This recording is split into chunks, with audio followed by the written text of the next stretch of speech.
కంచిపట్టు చీరల సామ్రాజ్యం తెలుగు ప్రజల షాపింగ్ ప్రపంచం వారాహి సిల్క్స్ కూకట్పల్లిలో ఏప్రిల్ 4న గొప్ప ప్రారంభం. కొంతమంది ఏమనుకుంటారంటే సమయానుకూలంగా సలహాలు సూచనలు ఇవ్వడానికి ఉంటాయి, పాటించడానికి ఉండవు అని అనుకుంటారు. ఎందుకు అని అంటే తమ దాకా వస్తే కానీ తమకు అర్థం కాదన్నట్టు నిజంగానే కక్ష సాధింపు చర్యలకు పాల్పడే ఆలోచననే ఈ రాష్ట్ర ప్రభుత్వానికి ఉండి ఉంటే ఈరోజు అక్కడ కూర్చొని అక్కడ నించొని నోటికొచ్చింది మాట్లాడే అవకాశం ఉండకపోతుండే. చెంచల్గూడనో చెర్లపల్లిలో మమ్మల్ని ఎక్కడైతే పెట్టినరో డిటెన్షన్ సెల్లో ఎవరిని కలవకుంటే నిర్బంధించినరో అక్కడనే మీరుండేటోళ్ళు. కానీ మా ప్రభుత్వం 15 నెలల్లో ఎవరి మీద కూడా కక్షా సాధింపు చర్యలకు పాల్పడలేదు. అధ్యక్ష, డ్రోన్ ఎగరేసిందని, డ్రోన్ ఎగరేస్తే ఎవరైనా అనుమతి తీసుకోకుండా ఒక డ్రోన్ ఎగరేస్తే ఆ డ్రోన్కు 500 రూపాయలు ఫైన్ వేస్తారు అధ్యక్ష. కానీ పార్లమెంట్ సభ్యుడిగా కాంగ్రెస్ పార్టీ వర్కింగ్ ప్రెసిడెంట్గా నన్ను అరెస్టు చేసి జైలుకు పంపించి మామూలుగా దానికి 500 రూపాయల ఫైన్ ఉంటే బిలో 7 years ఉంటే రిమాండ్కే పంపరు, పోలీస్ స్టేషన్ బెయిల్ ఇవ్వాలి.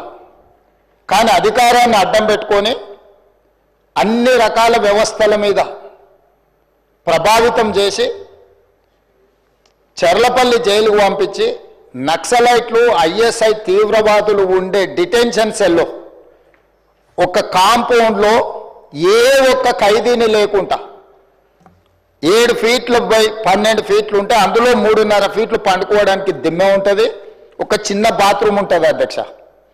16 రోజులు డిటెన్షన్ సెల్లో ఒక్క మనిషిని చూడకుండా నన్ను నిర్బంధించిన ఆ కోపాన్ని దిగమింగుకొని రాష్ట్ర ప్రయోజనాల కోసం ఈరోజు పనిచేస్తున్నా అధ్యక్ష.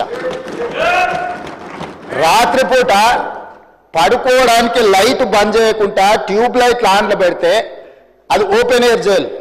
ఇంతింతలో బల్లులు 7 ఫీట్లలో 3.5 ఫీట్లు దిమ్మ ఉంటే దిమ్మ మీద పడుకుంటే ఇంకొక 3.5 ఫీట్లు గ్యాప్ ఉంటుంది. లైట్లు బంద్ చేయకుండా లైట్లు ఓపెన్ పెడితే అధ్యక్ష ఇంతింతలో బల్లులు 20-30 పైన ట్యూబ్ లైట్ ముందు పురుగులు తిరుగుతుంటే అది ఓపెన్ ఎయిర్ జైలు కాబట్టి పురుగులు వస్తే పురుగులను తినడానికి బల్లులు పరిగెత్తుతుంటే ఏ ఒక్క రోజు రాత్రి కూడా పడుకోకుండా మేల్కతో కూర్చున్న అధ్యక్ష.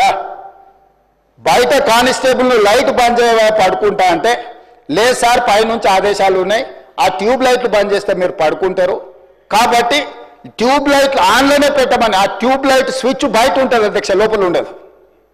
ఆ చిన్న బాత్రూమ్ చిన్నది, కూర్చుంటే బయటకు కనిపించేటట్లుంటుంది అధ్యక్ష.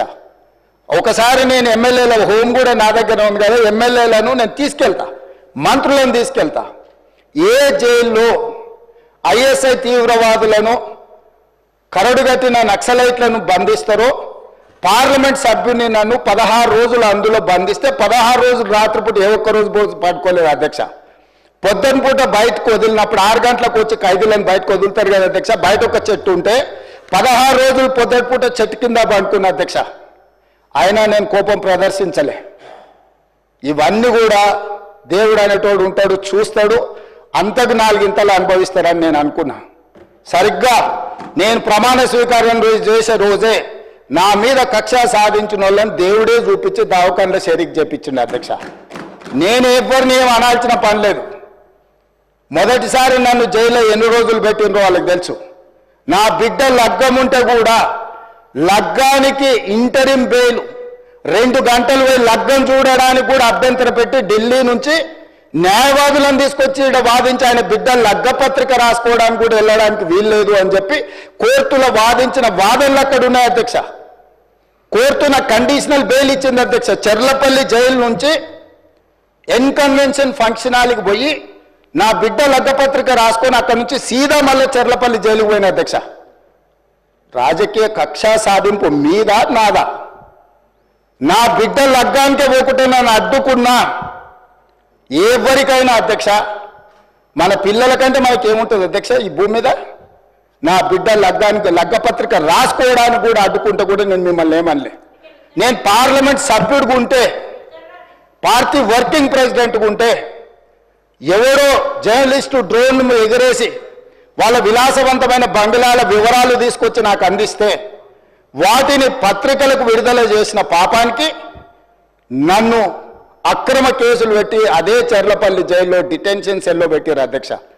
16 రోజులు నిద్రలేని రాత్రులు గడిపిన పార్లమెంట్ సభ్యుడిగా, పార్టీ వర్కింగ్ ప్రెసిడెంట్గా అయినా నేను కక్ష చూపించలేదు అధ్యక్ష. నిజంగానే నేను కక్ష చూపించదలుచుకుంటే మీ కుటుంబంలో ఒక్కరు కూడా బయట ఉండరు అధ్యక్ష. అందరు చర్లపల్లినే నేను ఎలా ఎన్నికల ముందు చెప్పినట్టు మీకు డబుల్ బెడ్రూమ్ ఇల్లు మీరు పేదలకు కట్టియలే, మీ గ్యారంటీ కట్టిస్తే మీ కుటుంబానికి డబుల్ బెడ్రూమ్ ఇల్లు అని చెప్పుంటే అధ్యక్ష. ఎన్నికల హామీలు అమలు చేయలేదంటుంది కదా అధ్యక్ష. ఎన్నికలప్పుడు ఈ హామీ కూడా ఇచ్చిన ఆ కుటుంబానికి చర్లపల్లి జైల్లో డబుల్ బెడ్రూమ్ కట్టిస్తా, కొడుకు కోడలు అల్లుడు బిడ్డ ఉంటే వేరే వేరే ఎందుకుంటారు, అందరినీ కలిసి ఒకటే దగ్గర ఉండేటట్టు కట్టిస్తాను. కానీ ఆ హామీ కూడా నేను అమలు చేయలే, ఎందుకంటే నేను విఘ్నత ప్రదర్శించాలనుకున్నా. ఈ అధికారం ప్రజలు ఇచ్చింది ప్రజల సంక్షేమం కోసం, తెలంగాణ రాష్ట్ర అభివృద్ధి కోసం, పారదర్శకమైన పరిపాలన అందించడం కోసం నాకు అధికారం ఇచ్చిండ్రు. ప్రజలు ఇంత పెద్ద అధికారాన్ని, ఇంత పెద్ద బాధ్యతను ఈ వయసులో నాకు అప్పచెప్పింది నా కోపం కోసమో, లేకపోతే నన్ను నా పట్ల వాళ్ళు వ్యవహరించిన విధంగానే వాళ్ళ పట్ల నేను వ్యవహరించడానికి ప్రజలు నాకు అధికారం ఇవ్వలేదని విచక్షణను ఉపయోగించి ఈరోజు కూడా వాళ్ళ మీద ఇంతవరకు అక్రమ కేసులు పెట్టలేదు అధ్యక్ష. కానీ సొంత పార్టీ ఆఫీసులో కూలీ మనుషులను తెప్పించి రికార్డ్ చేయించి పచ్చి బూతులు మీరు తిట్టిస్తే కూడా చెంపలు వలగొట్టేంత శక్తి ఉన్న సంవయనంతో ఊరుకున్న అధ్యక్ష. ఎవరైనా బజార్లో ఏదైనా మాట్లాడితే మాట్లాడిన దాన్ని కూడా సెన్సర్ చేస్తాం. బూతులు మాట్లాడినప్పుడు ఒక బీప్ పెడతాం అధ్యక్ష, టెలికాస్ట్ చేయొద్దని. కూలీ పైసలు ఇచ్చి కిరాయి మనుషులను పెట్టించి మీరు పచ్చి బూతులు మాట్లాడిచ్చినా నేను ఏమాత్రం కూడా కక్ష సాధింపు చర్యలకు పాల్పడలేదు అధ్యక్ష. కాబట్టి ఈరోజు మేమేదో కక్షా చర్యలకు పాల్పడుతున్నట్టు, మేము కక్షా చర్యలకే పాల్పడితే ముఖ్యమంత్రికి ఉన్న విశేషమైన అధికారాలతో మీరు ఒక్కరైనా బయట ఉండేటోళ్ళ. ఈరోజు తెలంగాణ సమాజం అన్నిటిని గమనిస్తుంది. ఎక్కడికి వెళ్ళానని అడుగుతున్నా, ఇంకెన్ని రోజులు బయట వదిలేస్తావని తీసి లోపలే.